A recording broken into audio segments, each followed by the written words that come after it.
Today's video may not be a terribly popular one, but I do want to caveat that all the advice or any suggestions I give here, I'm also giving to myself and to our firm internally. You can ask any of our interns or analysts just how much we repeat these things.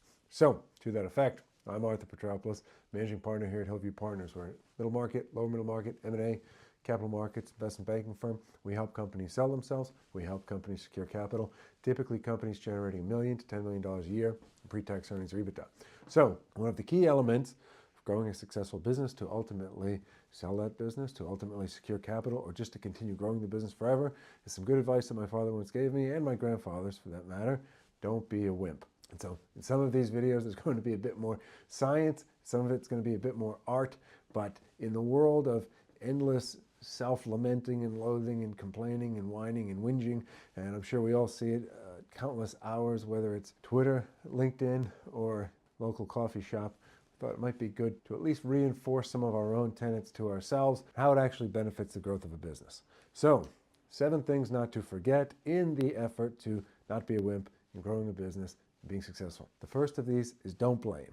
I heard it, and I'm not sure who said it, but anything or any person or anyone that you point a finger at is who you are giving power to.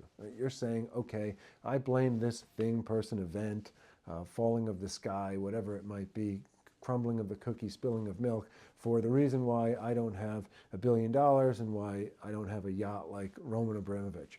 In reality, there are going to be certain events throughout business that we don't have control over that will have an impact on the trajectory of a business, although we like to believe not permanently. However, anything you point at, anything you blame, you are giving power to. You're saying, that controls me, I can't fix that. And therefore, if you want to irrationally believe something, irrationally believe that you can control everything, because if you believe it, then you can at least make the maximum amount of effort. If 80% of things are controllable and 20% are not, at least maximize the 80% that you can. Number 2, don't complain, because people will either be happy that bad things are happening to you, or they won't care. But very seldomly will anyone say, I hear all of your terrible problems, so therefore let me give you this gigantic bag of money and let me try to make all of your problems go away. Now that may happen for Cinderella, it will not happen for you or I in our businesses. Therefore, complaining, although it takes effort, although it takes energy, will likely accomplish nothing. And if you're a leader of a company, it'll actually be a negative, because everyone who works for you will say, why doesn't so-and-so just do something instead of whining all day? Number 3, along the same lines of not blaming, is no excuses. Almost everything that happens in life, in business or otherwise, is a result of inputs, right? Inputs result in outputs. And therefore, the vast majority of things that happen in business are the product of decisions you've made. Now, you could say, well, I didn't have all the information. Well, I didn't have perfect information. Well, it was a rainy Tuesday in January and I dropped my ice cream cone on the floor. But it doesn't matter. If you made the decision, you sit behind it. If you want to take all the credit for the good stuff and make tons of LinkedIn videos about how wonderful you are, I don't know anyone does that, you also need to take all responsibility for the things that don't go the right way. And again, even if there are other things, other people, you want to take responsibility. That's what leadership in a company is. No excuses. Number 4, and pivoting towards something a bit more pragmatic, is have goals. No one wants to be on a rudderless ship. No one's going to stand behind a leader who doesn't know which direction things are going.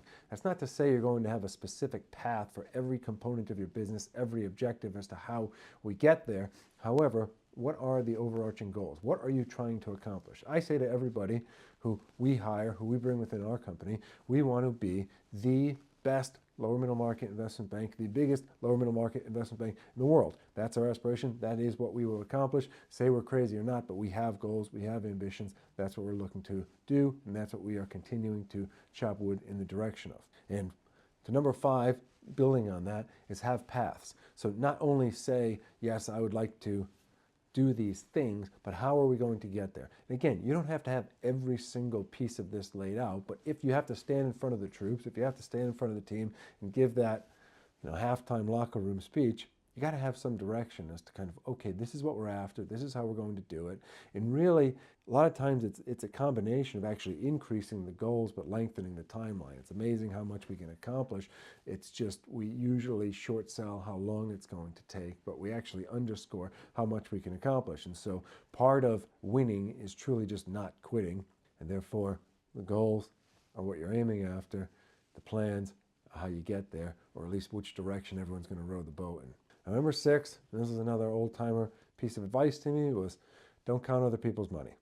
Now, everything someone appears to have on Twitter or Instagram, they may have, they may not have. Someday you'll have your own lime green Lamborghini with an Italian flag on it. But until then, you work. And guess what? If that person you're staring at, Lamborghini, just fell into the Atlantic Ocean, it doesn't make you any richer.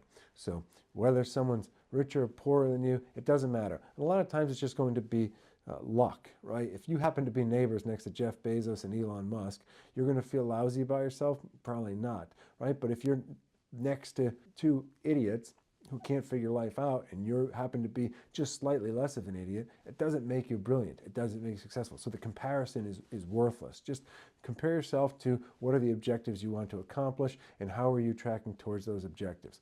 Really everything else is semantics and you're just patting yourself on the shoulder or punching yourself in the face, neither of which is terribly productive. Lastly, as a piece of advice someone said, is don't talk trash, let the game do the talking.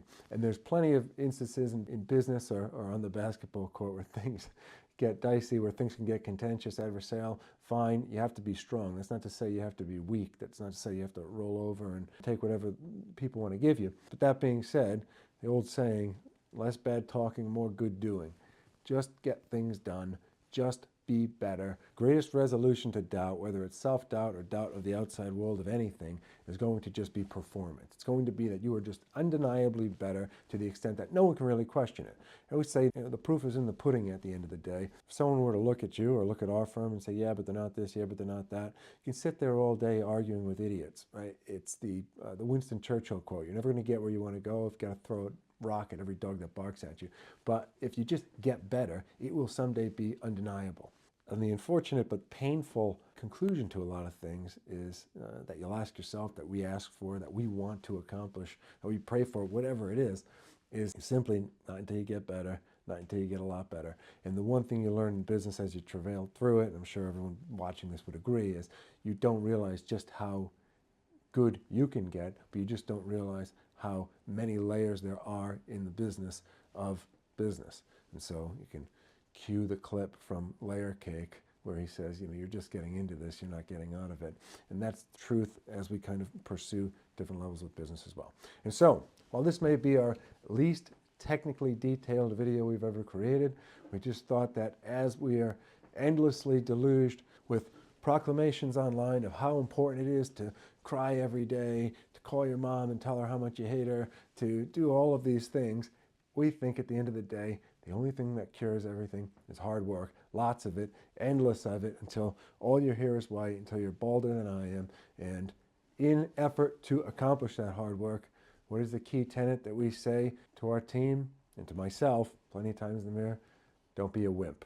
And let's run down what the 7 things to not forget about not being a wimp are. 1, don't blame. 2, don't complain. 3, don't have excuses. 4, have goals. 5, have plans. 6, don't count other people's money. 7, don't talk it, just do it. And so in this world of the 20-year-old life coach, the guru monk who has traveled all of 8 miles from his mom's basement, all I can say is just make it happen. Just do the things. When you've done exciting things, you can talk about exciting things. And that's what we plan to continue doing with our business. And so while there are elements of this video where we're intentionally trying to be a little bit funny, it is something that we want to remind ourselves just as much as we want to remind anyone else. Don't be a wimp. Just get it done. And that's how we will continue to grow our business. And for every successful business that we've ever worked with, and we've worked with many of them, I can definitely tell you that there are many, many times within these different entrepreneurs, families, founders, investment groups, private equity groups, journeys where they had to grit it out, they had to do difficult things, and while they did not have certainty of the outcome, they had certainty of the effort they were willing to put in, and that's what ultimately yielded the best result. And so that's a thought for today. I hope the week's getting off to a good start for everyone. Keep pushing forward. God bless. See everyone next time.